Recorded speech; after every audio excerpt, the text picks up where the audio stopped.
Hello, hello. Welcome back to another episode of the JCP Podcast. Love it. Let's go. We're back. We are back. Today we got an episode for you called Not What You Say, but How You Say It.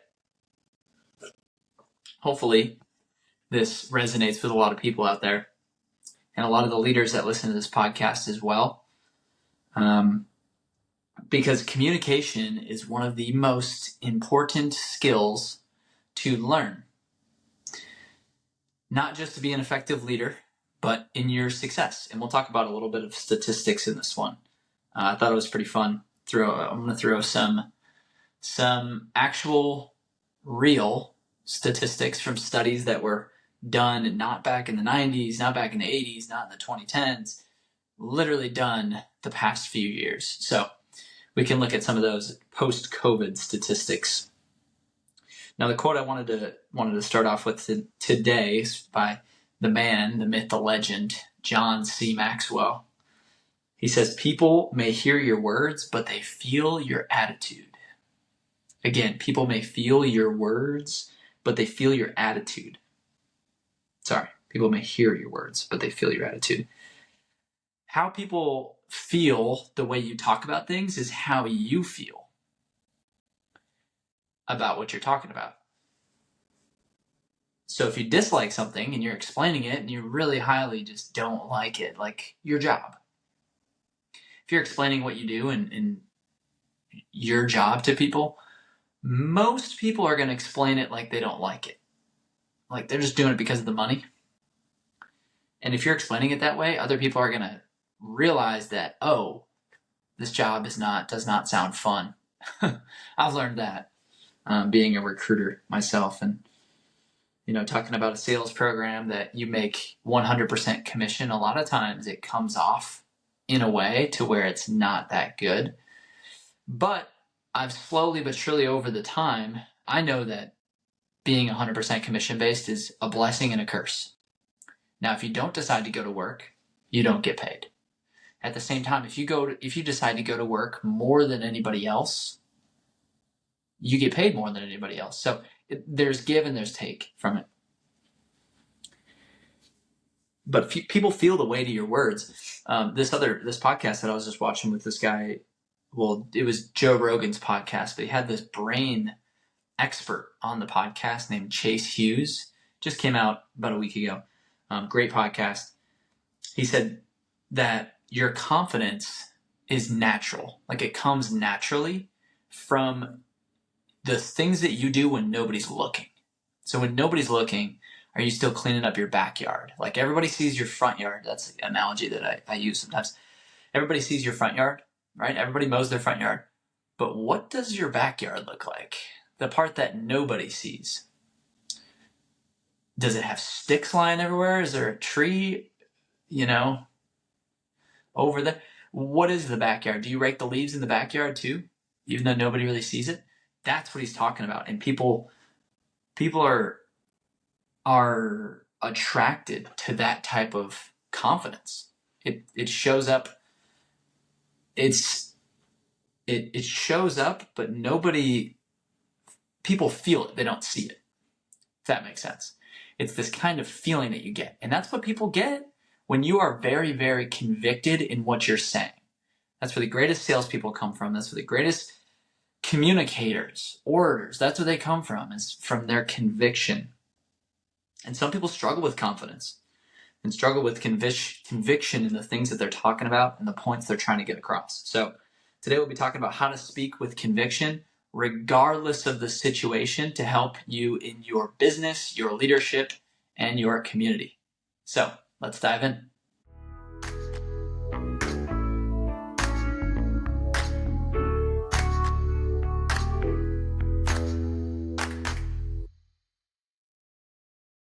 Super excited for this episode. I was just thinking to myself, and I was just thinking of, have I ever heard someone speak with such conviction that it's obvious that what they're talking about is true? Like I know I've been in some of these situations where I'm listening to someone speak, like whether it's public speaking or whether it's a podcast, and they speak with such conviction that I'm like, why have I never thought about this? This is just, it's so obvious. It's the way they're laying it out is so obvious. It makes so much sense that you kind of get like, how did I ever believe it the other way? You know? In reality, they're highly convicted because they just sold themselves so much on the idea that what they're talking about is the bee's knees. It's the best thing out there. It's what people need in their lives at that one moment. They really, really, truly believe that. Like they really do. They've sold themselves so hard on that one thing. And 9 out of 10 times, the subject that people are talking about is just common sense. 9 out of 10 times, it's common sense. The method, the secret, the great product that they're speaking on. It's really just mainstream, but the way they talk about it makes it sound like it's out of this world. Makes it sound like it's one of a kind. Makes it sound like it's, oh my God, it's a breakthrough. But in reality, it's just a common sense thing. Just a common sense thing. Great speakers like John C. Maxwell, and he's just one. I don't want to list a bunch. It'd get annoying. But great speakers, great communicators know how to do this. They've learned this skill. And they've not only learned this skill, but they've learned it so well that they've gotten it literally to be an expert, like 10,000, the 10,000 hour rule, you know? When you practice something for 10,000 hours, you're technically an expert. Here are some facts, though. Here's some statistics on communication that I thought was incredible. They say 93% of communication is nonverbal. It's made up of 55% body language, 38% tone of voice, tonality, how you say it, and 7% is what the actual words that you say.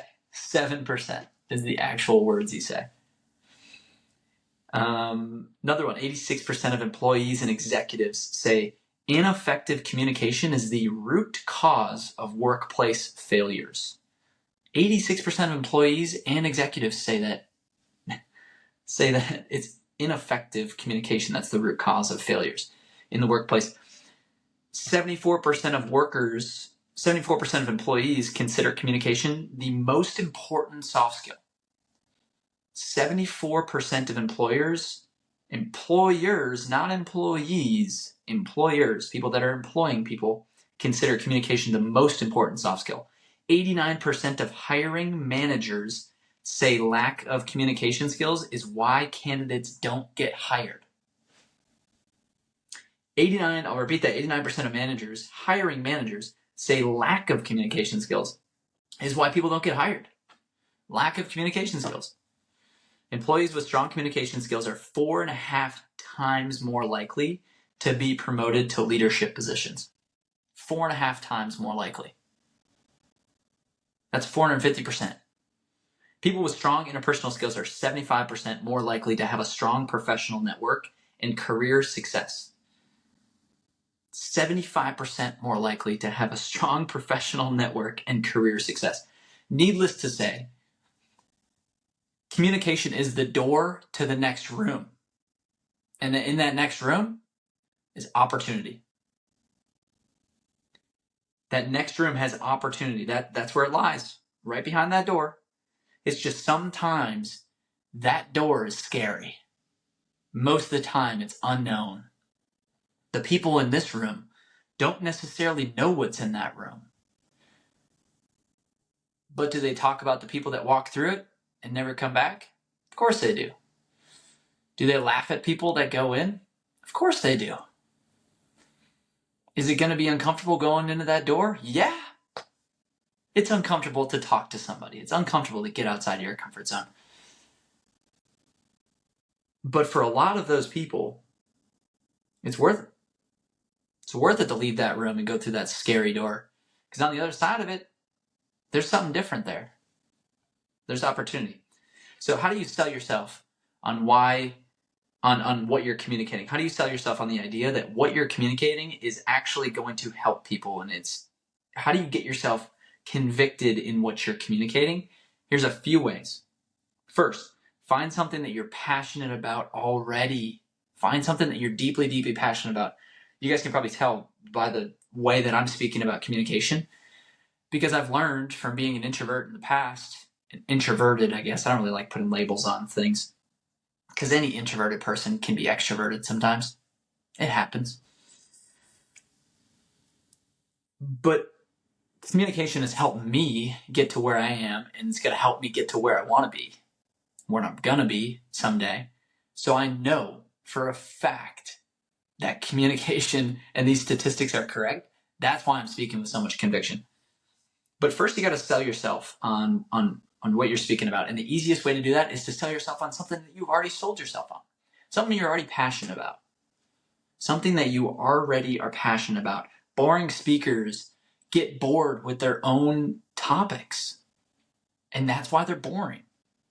Because you can deep down tell that they don't really, they're not really that convicted in what they're talking about. Or, good, great salespeople are not just the best BSers. They're not. They don't just BS their way through great sales techniques. It's not just the greatest sales line that they use. It's because they're actually passionate about what they're talking about. They're actually passionate about what they're talking about.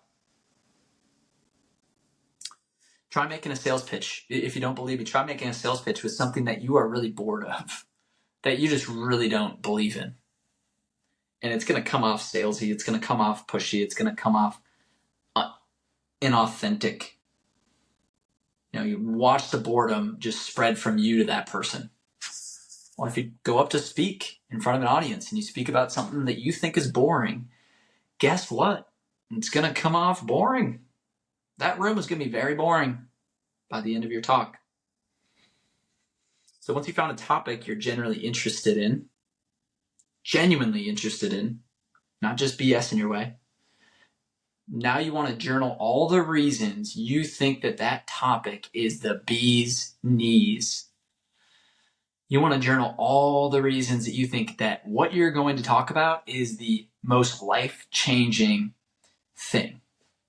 That out of all of the talks, like if you're going up in public speaking with a bunch of other people and there's a bunch of talks back to back to back, why is your topic the one that they need to hear the most? Why is your topic the one? Why is your product the one thing that if they bought it, it would drastically change the way that they currently do things? One example is this topic, again, communication. How it's effective, okay? Why it works. Look up statistics, like I did. Sell yourself. Write down all of the reasons to why your topic works. And another thing to do too is think back and throw in personal experiences. Like for me, if people didn't communicate with me with conviction when I was growing up, I wouldn't have the discipline I have. I wouldn't have the manners that I have. I wouldn't have the drive that I have. I wouldn't have there's a lot of the work ethic, all this stuff. I wouldn't have any of that. I would have had a terrible upbringing, to be honest. I would have done a bad thing as a kid. This is how it would have worked. I would have done a bad thing as a kid, and I would have never gotten yelled at, never gotten apprehended by influences in my life. I would have done bad things, and then people would have just been like, oh, the same tonality. Like when I knew I did a bad thing was when my parents, my dad and my mom, raised their voice. And I knew when it got serious. And that was me going, oh gosh, that's not a good thing. And I should back off of that. I don't think I would have learned the lesson. If I did something bad, I don't think I would have learned a lesson if nobody raised their voice like that. And same with the mentors that I've had in my life too. When people actually talk, like I remember one mentor when I was in high school, he would talk about opportunity cost. And he would literally talk about it. He wouldn't just go, oh yeah, this is like just opportunity cost. Like he's just saying it to say it. He would say, no, this is opportunity cost. I'm going to put money in here for the future outcome to be greater. If I don't put money in here, that future outcome could never happen. But since I'm taking this person out to lunch, since I'm doing this to invest in this person, it's like I'm investing my time and my money and my energy now for the way bigger payoff 10 years down the line, 5 years down the line, for that potential contract. And that sticks with you. That sticks with you way more than it does if someone just blankly told it to your face with no conviction. So I would have never taken advice from people that didn't have any conviction. Okay, so I've realized these things in my life, and these are personal experiences. And guess what? I eventually convinced myself and convicted myself on why communication skills are a necessity to hitting my goals. Now, if your goal is to be a computer hacker, maybe you don't need verbal communication skills for that. They're not the biggest prerequisite to be a computer hacker, all right? I get that. Most people aren't computer hackers, though. But anything else, sorry to say, you're going to have to deal with people. And I love it.